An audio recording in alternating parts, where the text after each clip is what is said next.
satu unit truk pengangkut puluhan sepeda motor baru dari Jakarta menuju Medan. Peristiwa ini terjadi di Jalan Lintas Sumatera Cikampek, tepatnya di depan kantor Camat Torgamba, Labuhan Batu Selatan pada Minggu dini hari. Menurut keterangan sang sopir, api berasal dari salah satu sepeda motor yang diangkut. Ia baru mengetahui terjadi kebakaran usai diberitahu pengendara yang melintas. Akibat kebakaran, seluruh unit sepeda motor yang diangkut berjumlah 46 hangus.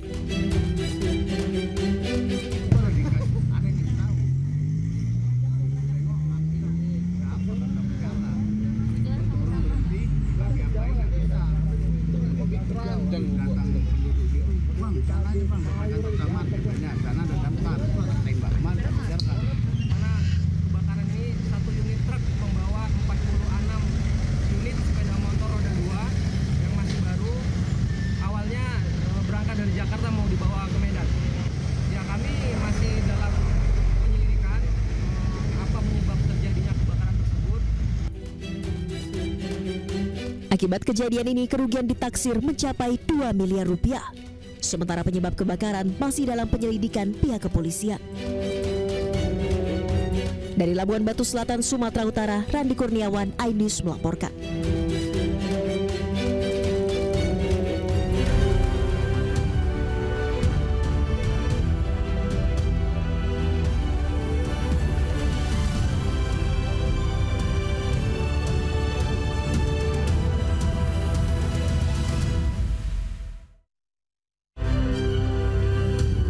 Dua pendaki tewas di Puncak Jayawijaya, Papua, sementara musisi Firsa Besari yang ikut dalam rombongan dilaporkan selamat.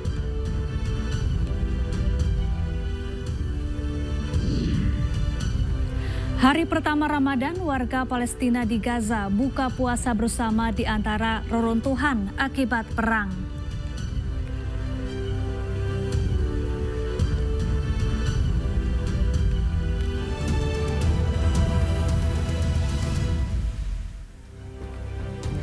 Halo, selamat malam pemirsa. Warga Desa Cibitung Rongga, Kabupaten Bandung Barat dihebohkan dengan penangkapan begal yang menodongkan pistol mainan kepada anak di bawah umur.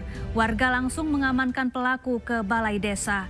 Bersama saya Syafaati Suryo, inilah iNews Malam selengkapnya.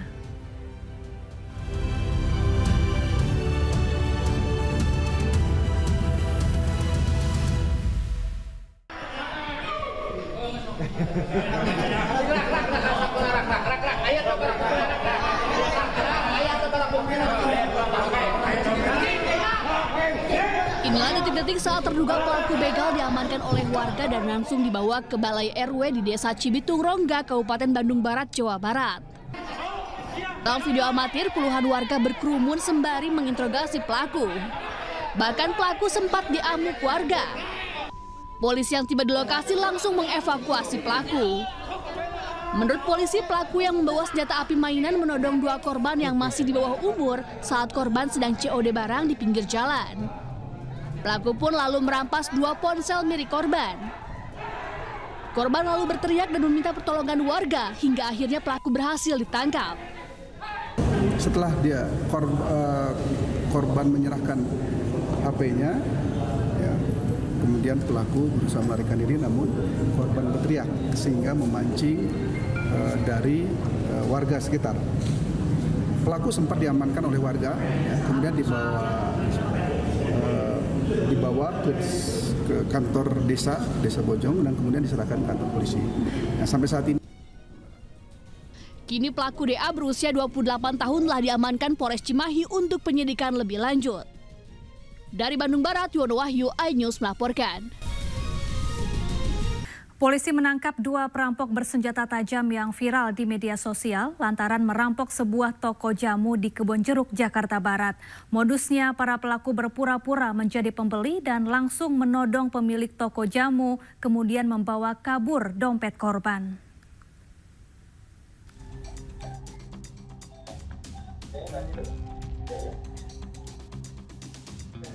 Inilah rekaman CCTV yang memperlihatkan salah satu pelaku turun dari sepeda motor yang dikendarai oleh satu pelaku lainnya. Kemudian pelaku berpura-pura menjadi pembeli di sebuah toko jamu di kawasan Kebonjeruk, Jakarta Barat.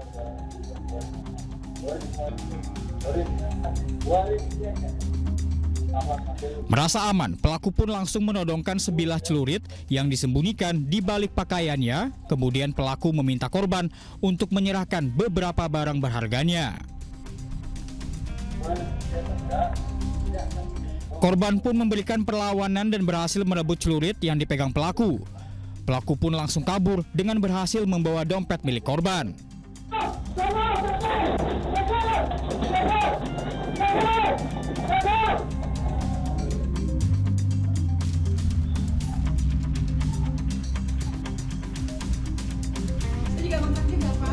Mana tas? Tak butuh waktu lama, pihak kepolisian dari Polda Metro Jaya pun menangkap pelaku berinisial A yang berperan sebagai eksekutor di sebuah kontrakan di kawasan Ciluduk, Kota Tangerang. Bermodalkan informasi dari pelaku berinisial A, petugas kembali menangkap satu pelaku berinisial TR yang berperan sebagai joki di kawasan Pondok Aren, Tangerang Selatan. Pihak kepolisian juga menyita beberapa barang bukti, di antaranya satu buah celurit, satu unit sepeda motor, dan pakaian yang digunakan para pelaku. Berhasil menangkap 2 orang pelaku yang melakukan tindakan dengan kekerasan di toko obat daerah Kebonjeruk. Kami mengamankan kedua pelaku di daerah Pesanggerahan beserta dengan barang bukti berupa 1 unit kendaraan roda 2 yang digunakan pada saat kejadian dan juga 1 senjata tajam yang digunakan oleh pelaku dalam mengancam pemilik toko obat tersebut. Saat ini kedua pelaku telah ditahan di rutan Mapolda Metro.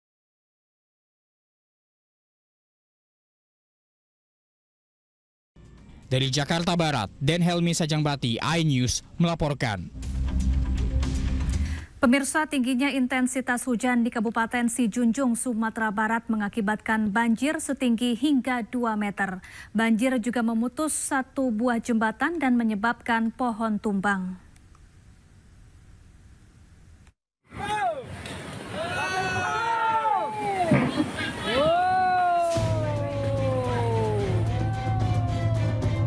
Beginilah saat salah satu jembatan di Nagari Lubuk Tarok putus dan terbawa aliran sungai yang merendam di kawasan Jorong, Kampung Baru, Kabupaten Sijunjung, Sumatera Barat. Banjir juga merendam jalan utama sepanjang 300 meter dengan kedalaman hingga 2 meter dan rumah-rumah warga di Jorong, Kampung Baru, Kenagarian, Sijunjung. Akibat cuaca buruk, sebuah pohon besar juga tumbang menutup badan jalan. Tim SAR gabungan dari BPBD, Basarnas, TNI, dan Polri mengevakuasi 80 kepala keluarga yang tinggal di pinggir aliran sungai dengan menggunakan perahu karet ke tempat yang lebih tinggi. Hingga saat ini, terdata sebanyak 4 kecamatan di Kabupaten Sijunjung, Sumatera Barat terdampak banjir. Dan Kecamatan Sijunjung, jalan provinsi ini, sudah jembatan gantung yang di tepian Sudang, sudah itu mungkin yang di ini, yang di Kotorana, itu yang kejadian. Baru, Pak Kasih. Tingginya intensitas hujan yang mengguyur Kabupaten Sijunjung membuat sungai Batang Sukam dan Batang Karimo di Nagari Lubuk Tarik meluap, mengakibatkan banjir hingga ketinggian 2 meter. Dari Kabupaten Sijunjung, Sumatera Barat, Budi Sunandar, iNews melaporkan. Pemirsa, kebakaran melanda sebuah kantor bank di Klaten, Jawa Tengah. Api menghanguskan ruangan kantor bagian berkas di lantai 2 gedung. Sementara hingga kini belum diketahui penyebab kebakaran tersebut.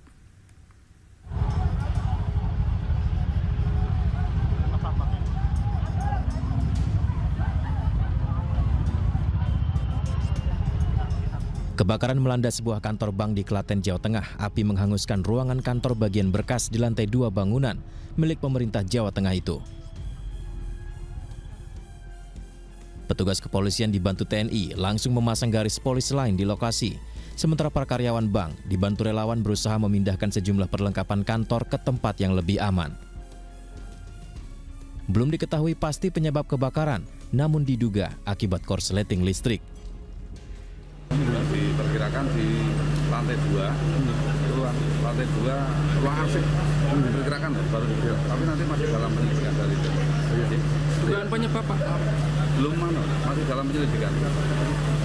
Mungkin dugaan ya, dugaan korsleting listrik mungkin ya. Tapi ini masih dalam penyelidikan. 5 unit mobil pemadam kebakaran Pemkab Klaten dikerahkan untuk memadamkan api. Api berhasil dipadamkan setelah 2 jam kemudian. Sementara itu kasus ini kini dalam penanganan dan penyidikan petugas kepolisian Polres Klaten. Dari Klaten, Jawa Tengah, Saiful Effendi, iNews melaporkan. 2 pendaki perempuan lanjut usia meninggal dunia saat menuruni puncak Jayawijaya, Papua atau Kartens Piramid. Musisi sekaligus penulis Firsa Besari juga ikut dalam rombongan pendakian.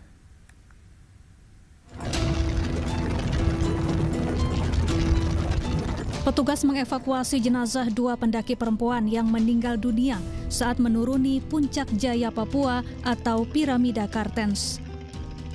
Peristiwa ini terjadi hari Sabtu di mana kedua korban mengalami hipotermia. Kedua perempuan pendaki ini adalah Elsa Laksono dan Lili Wijayanti Pugiono. Jasad keduanya dievakuasi ke RSUD Timika dan akan diterbangkan ke Jakarta Senin besok. Sementara 8 orang lainnya selamat, termasuk sejumlah warga negara Rusia dan musisi Firsa Besari yang ikut dalam rombongan. Menurut manajer Firsa Besari, kondisi musisi sekaligus penulis berusia 40 tahun itu dalam kondisi baik. Dinyatakan pilot PT Sritex pecat ribuan karyawannya. Selengkapnya sesaat lagi, tetaplah bersama kami.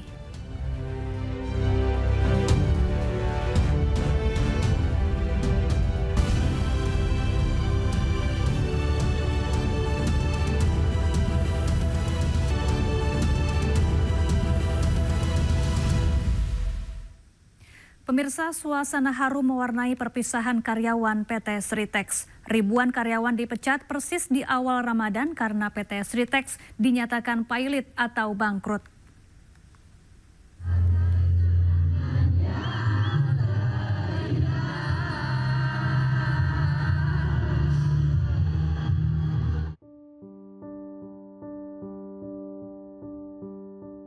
Maret 2025. Lagu kenangan terindah yang dinyanyikan di luar pabrik ini mewakili perasaan 10.665 total karyawan Sritex yang mengalami pemutusan hubungan kerja. Ribuan karyawan Sritex berkumpul mengucapkan pamit dan meminta maaf satu sama lainnya.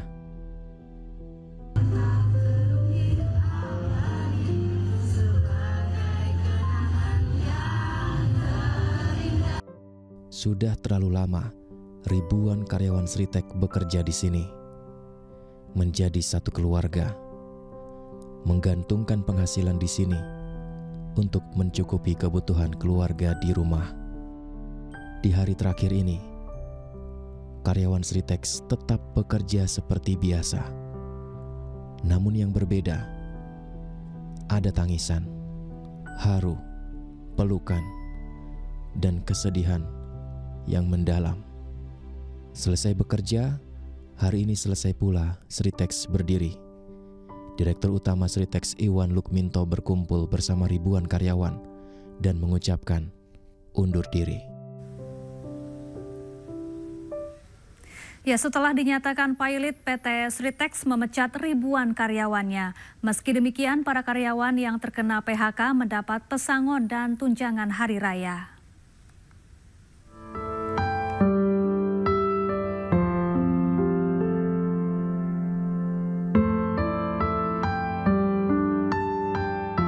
Tangis pilu mewarnai perpisahan bos PT Sri Rejeki Isman Tbk atau Sritex dengan ribuan karyawannya.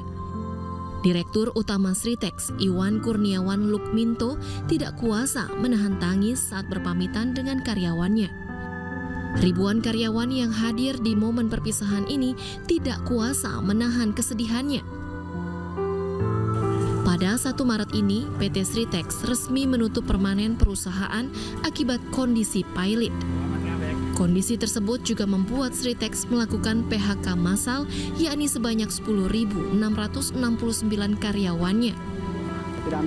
Usai mendapat surat pemutusan hubungan kerja atau PHK, sejumlah karyawan mulai meninggalkan lokasi mereka bekerja. Mereka juga membawa barang-barang dari kantor. Tak sedikit yang membawa sebuah mobil pickup untuk mengangkut perabotan pribadinya.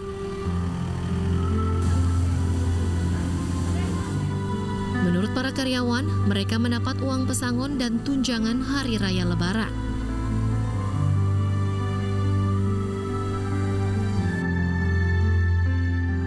Udah ditandatangani kemarin semua.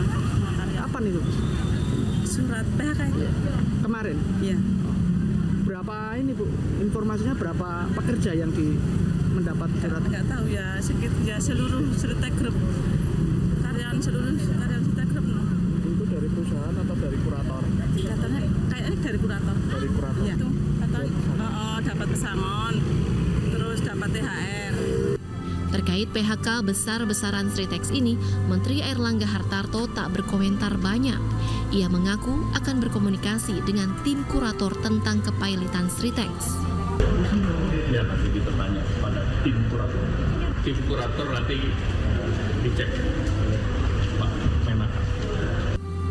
Sementara itu, Dinas Perindustrian Tenaga Kerja Sukoharjo mengungkap ada 10.000 lowongan kerja bagi para pekerja PT Sritex yang mengalami PHK.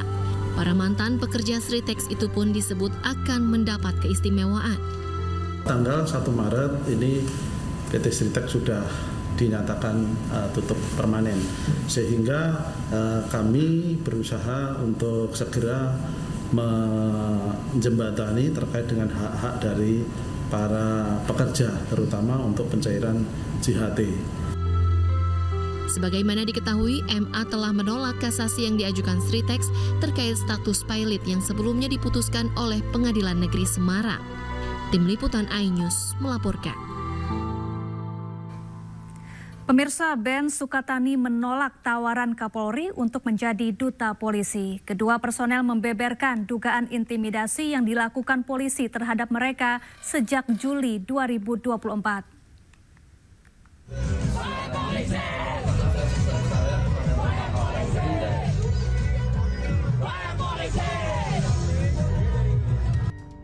Ben Sukatani kembali menghebohkan publik lewat unggahan terbarunya di akun Instagramnya. Kedua personel menjelaskan kondisi mereka usai membuat video klarifikasi dan permohonan maaf terkait lagu Bayar Bayar Bayar. Ben asal Purbalingga, Jawa Tengah ini mengaku menerima intimidasi dari polisi sejak Juli 2024. Sukatani juga menolak tawaran Kapolri Jenderal Listio Sigit Prabowo untuk menjadi duta polisi. Sementara itu sebelumnya polisi menegaskan tidak ada intimidasi terhadap Ben Sukatani. Pihaknya juga menyebut Polri bukanlah institusi anti kritik dan selalu menerima setiap masukan. Sebelumnya Bapak Kapolri sudah selalu menyampaikan bahwasannya Polri itu menuju organisasi atau institusi yang sangat modern. Modern di sini adalah salah satu syaratnya adalah tidak anti kritik. Maka ada beberapa kegiatan-kegiatan setiap tahunnya kita ada stand up comedy. Bagaimana dengan segmen-segmen komunitas-komunitas itu bisa memberikan masukan oleh kritik, misalnya stand up comedy. Begitu juga pada terdahulu juga kita melakukan kegiatan-kegiatan seperti mural melalui seni, baik itu lukis, gambar, ya, itu memberikan juga kritik-kritik melalui segmennya. Terkait dengan seni musik, komunitas melalui institut musisi jalanan, ya, itu juga berpartisipasi, pernah kita lombakan juga melakukan kegiatan-kegiatan yang sifatnya kritikan-kritikan kepada Polri itu melalui seni. Di sini saya ingin menjelaskan bahwasannya apa yang menjadi bagian kritik dan itu membangun secara konstruktif kepada Polri itu menjadi bagian evaluasi kita. Selain itu, sang vokalis Novi Citra Indriati alias Twister Angel juga menyinggung pemecatannya sebagai guru sekolah dasar. Menurutnya, pemecatan itu dilakukan secara sepihak. Tim Liputan iNews melaporkan. Sebelumnya dalam program Rakyat Bersuara, Ketua Yayasan Al-Madani Banjarnegara tempat Novi mengajar mengaku didatangi polisi sehari sebelum Novi dipecat. Hal ini pun menguatkan dugaan adanya intimidasi terhadap band Sukatani setelah lagu Bayar Bayar Bayar viral. Itu kan kalau mau memecat, memberhentikan, apapun bahasanya sama aja sebenarnya. Itu kan ada prosesnya Pak, ada pemeriksaan dan lain sebagainya, ada konfirmasi. Itu sudah dilakukan berapa lama Pak terhadap Novi? Jadi kami baru mengetahui ternyata Pak Novi itu melakukan kegiatan di luar jam sekolah yang selama ini. Oke, itu kan temuannya Pak yang saya tanyakan. Sudah berapa kali dilakukan pemeriksaan, konfirmasi ke Mbak Novi sebelum tanggal 6 itu? Itu baru sekali. Tanggal berapa Pak? Tanggal 5. Setelah polisi itu datang, saya boleh tanyakan itu? Ya, setelah polisi datang dan kemudian sekaligus memberikan laporan berkaitan dengan keterlibatan Novi. Jadi kalau kronologinya saya jelaskan begini Pak ya. Ya. Kejadiannya jauh sebelum tanggal 5, betul ya? Betul. Ya kan, buka aurat dan sebagainya yang kemudian Bapak sampaikan tadi. Tapi kemudian belum pernah diperiksa. Lalu ada polisi datang di tanggal 5 Februari 2025. Lalu kemudian berapa jam kemudian dipanggil Novinya Pak? Setelah polisi datang? Ya. Jadi sebelum itu kan pertanyaan sederhana Pak, berapa jam kemudian Novi dipanggil setelah polisi datang? 3 jam. 3 jam. Dari pagi kemudian siangnya kami panggil. 3 jam kemudian di hari yang sama pada saat polisi datang dari polsek setempat, Novi dipanggil. Keesokan harinya Novi dipecat. Begitu kronologi ya Pak ya? Kalau boleh kami mengatakan bukan dipecat tetapi diberhentikan. Baik ya apapun bahasanya. Kita beralih ke informasi lain pemirsa, tim kuasa hukum Sekjen PDI Perjuangan Hasto Kristianto Roni Talapesi menyatakan akan hadir di Pengadilan Negeri Jakarta Selatan besok. Mereka juga meminta KPK hadir di pra-peradilan kedua Hasto dan menghormati proses hukum. Kami dari tim kuasa hukum Sekjen PDI Perjuangan, Mas Hasto Kristianto, besok akan hadir di Pengadilan Negeri Jakarta Selatan untuk persidangan gugatan pra-peradilan, di mana kami mengajukan 2 gugatan. Yang pertama adalah dugaan terkait dengan suap, yang kedua dugaan terkait dengan obstruction of justice. Kami mengajukan kembali gugatan ini karena di dalam putusan pra-peradilan sebelumnya belum menyentuh pokok perkara dan kami diberikan kesempatan untuk mengajukan kembali 2 gugatan pra-peradilan. Kami meminta kepada pihak KPK untuk hadir dan menunggu proses ini sampai selesai sehingga kita menghormati hukum sesuai dengan asas penegakan hukum yang berkeadilan dan juga sesuai dengan pasal 77 KUHP, di mana pengadilanlah yang menjadi tempat untuk menguji sah tidaknya status tersangka seseorang dan juga menjadi tempat pengawasan terhadap penegakan hukum yang ada. Sebelumnya pengacara Hasto Kristianto Magdir Ismail menyebut akan melawan Komisi Pemberantasan Korupsi melalui proses hukum terkait penahanan Hasto Kristianto. Sementara politisi PDIP Adian Napitupulu menyebut penahanan Hasto bukan akhir tapi awal dari perjuangan.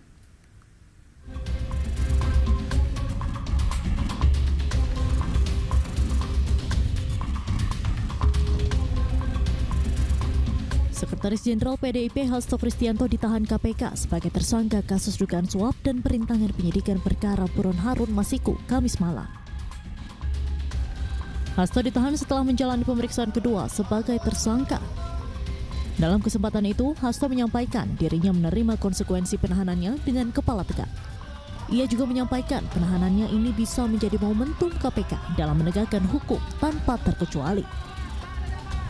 Semoga ini menjadi momentum bagi Komisi Pemberantasan Korupsi untuk menegakkan hukum tanpa kecuali, termasuk memeriksa keluarga Pak Jokowi. Terima kasih. Merdeka!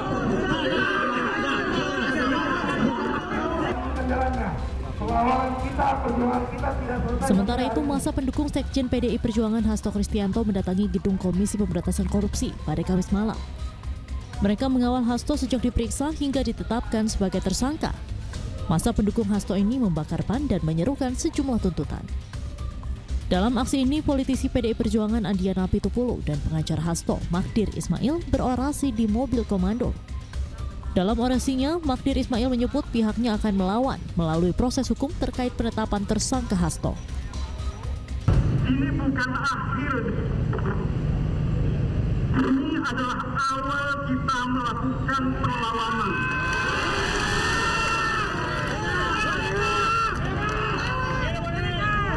Ini adalah awal kita menunjukkan jati diri kita bahwa kita bukan orang yang bisa dikalahkan dengan mudah.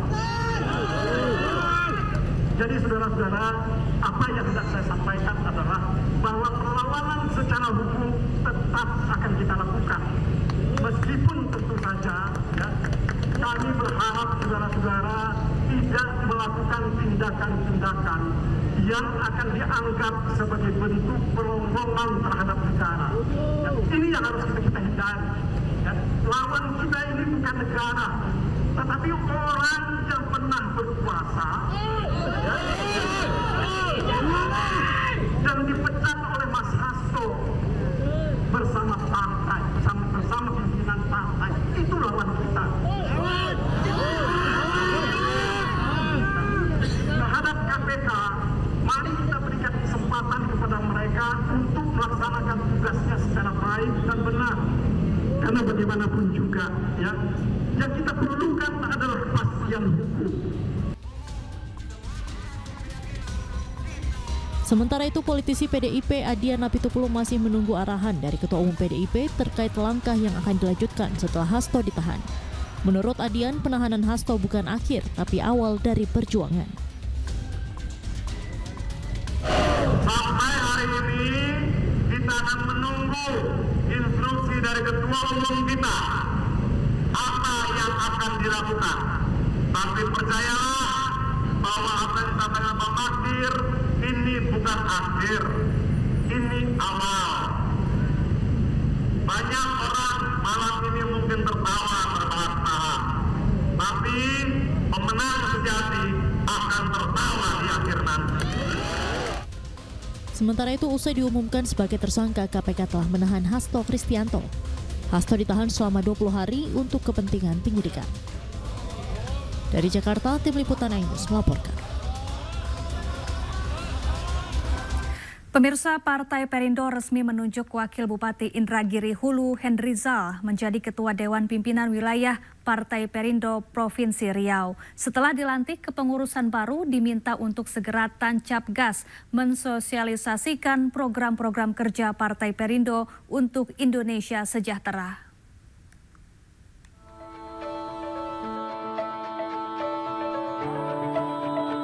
Wakil Bupati Indragiri Hulu Hendrizal resmi menjabat Ketua DPW Partai Perindo Provinsi Riau setelah menerima surat keputusan dari Wakil Ketua Umum DPP Partai Perindo, Tama S. Langkun, yang didampingi Ketua DPP Partai Perindo Bidang Organisasi, Kris Jayusman, di kantor DPP Partai Perindo Menteng, Jakarta Pusat. Hendrizal dipercaya memimpin Partai Perindo di Provinsi Riau karena memiliki rekam jejak dan pengalaman yang mumpuni, yang dipercaya mampu membawa kemenangan Partai Perindo di pemilu 2029 mendatang.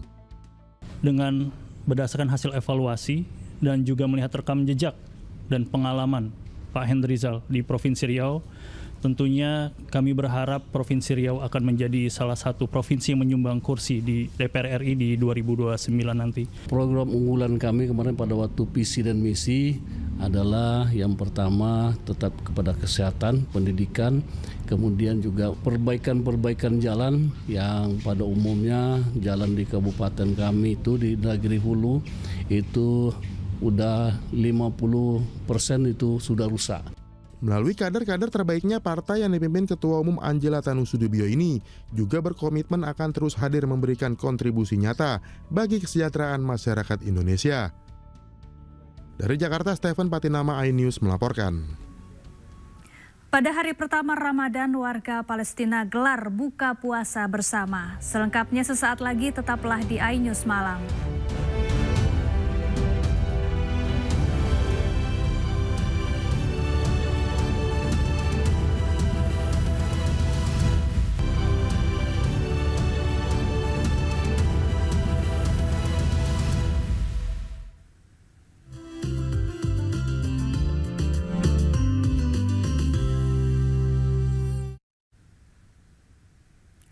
Pemirsa, di bulan suci Ramadan ini, 3.500 porsi takjil dibagikan secara gratis di Masjid Jogokarian, Yogyakarta setiap harinya. Tak tanggung-tanggung, pengurus masjid mengumpulkan dana hingga 1,5 miliar rupiah untuk kebutuhan takjil gratis selama bulan Ramadan.